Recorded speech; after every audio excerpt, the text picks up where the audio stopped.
My name is Helen. I'm 45 years old working mother. I graduate with an associate's degree and work for a local real estate agency. I'm a professional with 25 years of experience. I have ups and downs over the past 30 years. I married twice and had one child. My first marriage was in my 20s. But my ex-husband was involved in a tragic car crash and passed away. I was so devastated that I thought about following him. At such time, my current husband, Ken, who was 2 years my junior, consoled me and gave me hope to move forward. He was the worst salesman working in the same office as me. But I thought he was cute. Well, the cuteness I saw in him disappeared and turned into unreliability and triviality after we got married. He comforted and confided his love in me when I was done.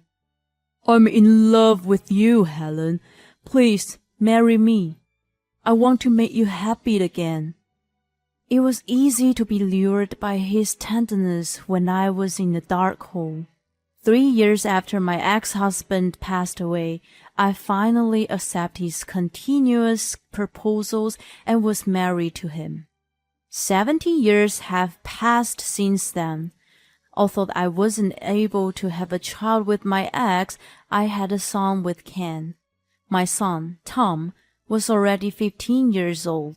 He was a high school junior, working hard on his project for national science research competitions. I had a turbulent life, but I felt happiness once again. At least that was what I thought until a year ago. The change came when we had to decide what to do with Ken's mother. "I want my mom to move in with us. I worried about her being alone and lonely at home," Ken suggested when his father passed away. "We have a spare bedroom we hardly use, you know. It can be her room." I contemplated. It was true that there was a spare bedroom rarely used, except for occasional guests, but if I had to live with my mother-in-law, it was a different story. I didn't want to create a disturbance in Tom's study either. "If my mom could take up on the chores, you'll have more time to take better care of Tom. She can even prepare late-night snacks for him," he said simply. When Tom stayed back at school with his research team, he always had to eat fast food for dinner. Some mothers packed or delivered healthy meals to their kids. I work every day, so I always felt bad for not being able to support him like the other moms. If Karen could do that, Tom wouldn't have been happy for sure. Not only in a calculating sense, I could sympathize with the loss of her husband. I knew too well how they felt to be left behind. I wanted to ease her grief by letting her live with us. And then, Karen moved out of her rental apartment and moved in with us one day. However, it was such a mistake. As soon as she moved in, both she and Ken changed drastically. "Here, darling, open your mouth." "Thank you, Mommy." Karen took a spoonful of mashed potato and brought it to Ken's mouth. Yummy." "You always liked mashed potatoes since you were a kid, sweetie." I understood her love for her son, which she generously gave to him. But was this acceptable for a 70-year-old mother to do to a 44-year-old son? She fed Ken like a baby. Ew. Ever since Karen moved in, Ken turned into a self-centered and selfish brat. "Helen, give some of your mashed potatoes to him. It's his favorite food." "No way. Why should I?" Any kind of potato dish was my favorite food too. "Gee, can you even share the bit with your husband? Such an awful wife." Whatever I wasn't gonna budge. "You see, Mommy, she always treats me like nothing. She acts superior to me just because she's a bit older." Before Karen moved in, he called her Ma, but now it's Mommy. Ew. A man in his 40s was calling his mother Mommy? Even our 50-year-old son called me Mom. I felt nauseous and my appetite flew out of the window. Come on, give some to him. Wait. Karen just dived her spoon into my mashed potato and impolitely scooped up a chunk. Here you go, darling. Yay, thank you, Mommy. Ew, it was revolting to watch. The exchange between the brat and his mom was so ridiculous that I rolled my eyes. I wonder if they would soon start holding hands in public. It wasn't only their relationship was weird. When Karen just moved in, she must have been wearing sheepskin. In a short while, she shaded, and her true nature was revealed. Look, Helen, the bathroom floor is dirty. You can't even do your chore properly. She was supposed to take over the housework. Contrary to her promise, she did nothing but watch TV in her room every day. And she criticized the way I did things. If you don't like it, please, you can do it yourself. I'm busy with work too. If I retorted, she immediately tried to get Ken on her side. Darling, it's terrible. I was just telling her out of my kindness. Of course, he took her side. You need to listen to the elder. If I need to listen to her, I was older than Ken too. She did absolutely nothing to help with the housework, and of course, she never even tried to prepare Tom's late-night snacks. On the contrary, she disturbed him while he was focusing on his research. Karen, turn down the volume when Tom's working. It's too loud for him to concentrate. She didn't flinch even though I complained harshly. What's wrong with you? My hearing is bad. Let me watch it as loud as I want. She countered and then, he's not focusing hard enough if TV bothers him. I'll tell him. Tom, come here for a sec. She made an illogical accusation against him. Stop it! I tried my best, but she never cooperated to reduce the noise. Tom had no choice but to work late at school or his teammates. Karen didn't like that. She kept calling Tom's cell phone that Ken gave her without his permission. Tom, why are you still out so late? Come back right now. Such unreasonable treatment wasn't good for his education and morals. When I took the phone away from her, she started yelling at me. It's your fault to begin with. Your lack of discipline makes him too carefree. I'll teach you a lesson along with Tom. I ran away from Karen, who was hysterically screaming at me, and took refuge with my neighbor. No point hiding from me. She barged into some of my neighbors and ended up having a quarrel with them. Seriously? It was the worst idea to let her move in. I regretted the decision so much. But even if I kicked her out, she didn't have a place to go. She could go to her sibling's house, which was hours away from the nearest town in the middle of nowhere. She strongly refused that she would never live there. Her retirement was meager, and she didn't want to work on their farm to survive. Nevertheless, the situation as it was, our family was going to be ruined. I made up my mind and demanded, Please, move out of this house. I will find you a place to live through my work. Karen was stunned at first, but then she smirked. Who decided such a thing? Ken hasn't mentioned anything to me, right, darling? I don't have to move out, do I? She cooed as she leaned against him. You know, we need to put some effort to be patient living together. He took her side. She's also been putting up with a lot of things. You two should be more considerate. It's terrible of you to just kick her out. What kind of consideration did she ever show? I was determined to have her leave. Then she mentioned something odd. If you don't want to live with me, you leave. This is Ken's house anyway. Leave Tom with us and get out of here. What? I couldn't fathom what she was telling me. I was the one to leave? From this house? He worked hard to buy this place. You might want to argue that you work too, but I doubt that you make enough to buy such a house. You took an advantage of being older and looked on him. But I won't let you do that anymore.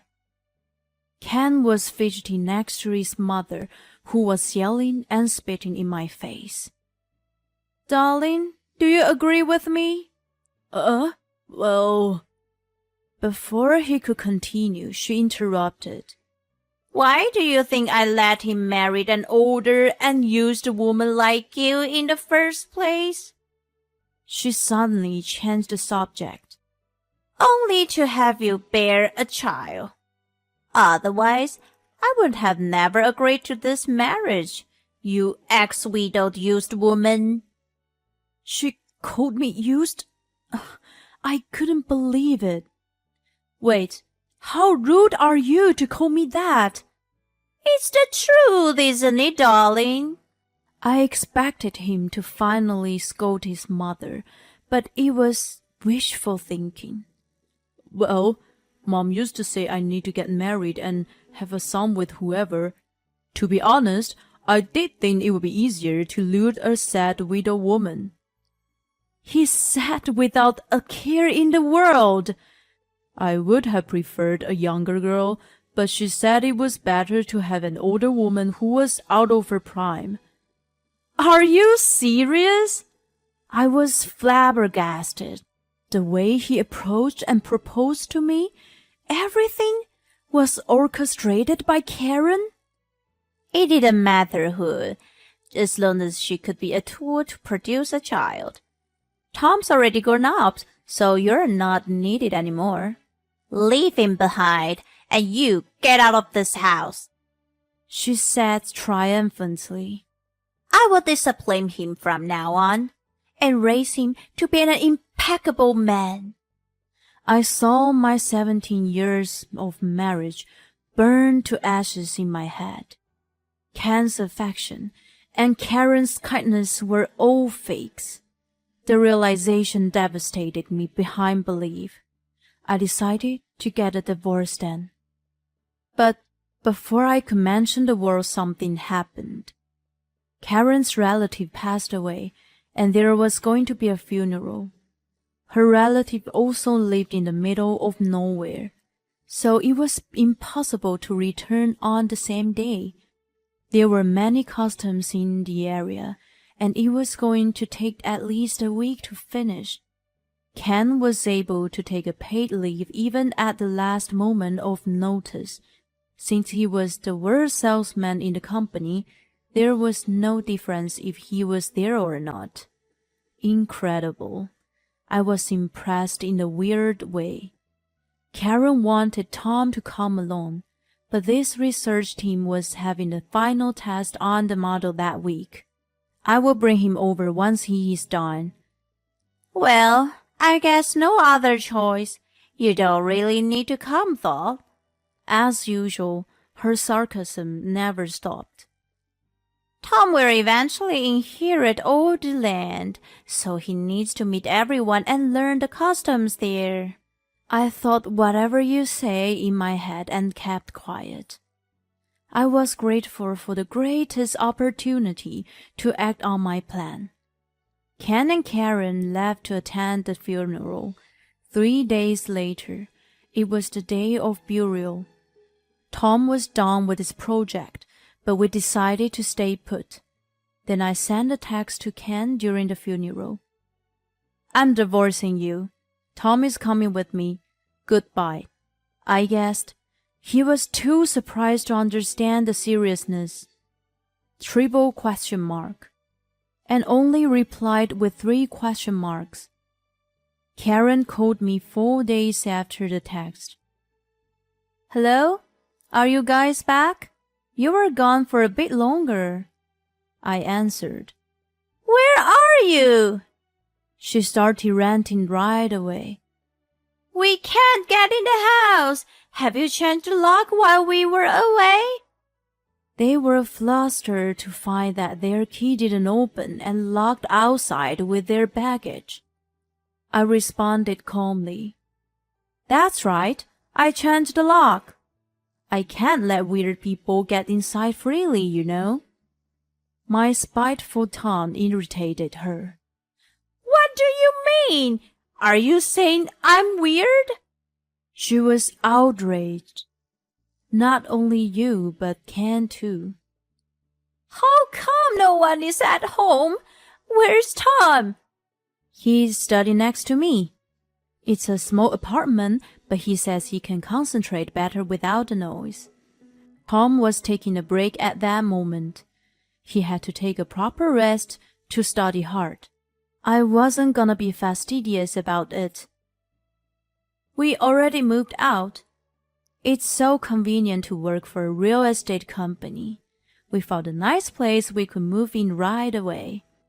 As a real estate agent, I knew many owners of houses and apartments. You are very welcome to move out, but how dare you change the lock? It's Ken's house. She still hadn't grasped reality. That's not his house. It's mine. What? She was so astounded that she choked on her words.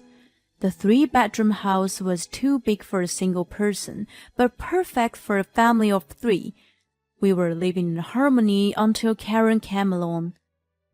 Did you really think the income of the worst salesman like your son can buy such a nice house in that area? I added insult to injury. I plan to sell it. I don't want to keep it and have you guys barge in on us. I continued ranting.